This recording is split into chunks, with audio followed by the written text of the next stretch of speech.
আনন্দ টিভির সাংবাদিককে হুমকি দিয়ে ক্ষমা চাইলেন বদিউল আলম। এম খায়েরি মনে তথ্যচিত্রে বিস্তারিত।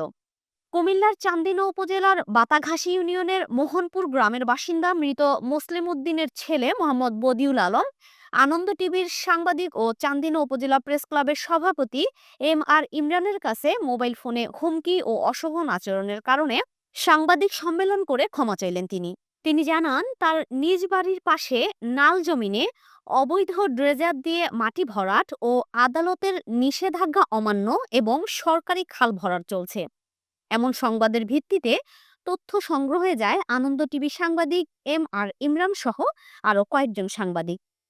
পরদিন বিকেলে সাংবাদিক ইমরানের সঙ্গে মোবাইল ফোনে আলাপচারিতার এক পর্যায়ে অনাকাঙ্ক্ষিতভাবে কিছু অনুপযুক্ত ও কষ্টদায়ক শব্দ ব্যবহার করেন তিনি। এ ঘটনায় ইমরান মনক্ষুণ্ণ হলে পরে নিজের ভুল বুঝতে পেরে অনুতপ্ত হন বদিউল আলম।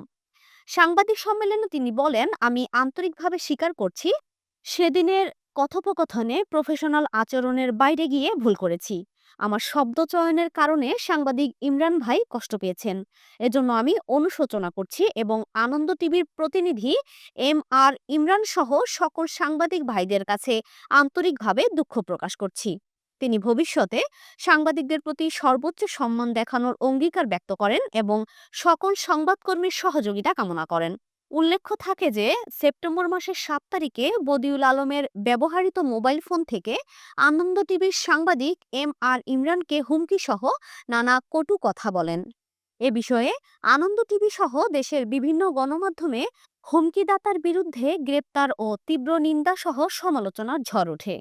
এ বিষয়ে চান্দিনা থানায় হুমকিদাতা বদিউল আলমের বিরুদ্ধে একটি সাধারণ ডায়েরি লিপিবদ্ধ করা হলে চান্দিনা থানা পুলিশ কুমিল্লা আদালতে প্রেরণ করেন। ওই অভিযোগের বিষয়ে কুমিল্লা বিজ্ঞ আদালত বিষয়টি তদন্ত করে রিপোর্ট প্রেরণের জন্য চান্দিনা থানা পুলিশকে নির্দেশ দেন। এ বিষয়ে জানতে চাওয়া হলে চান্দিনা থানা অফিসার ইনচার্জ জাবেদুল ইসলাম বলেন, এ বিষয়ে তদন্ত চলছে।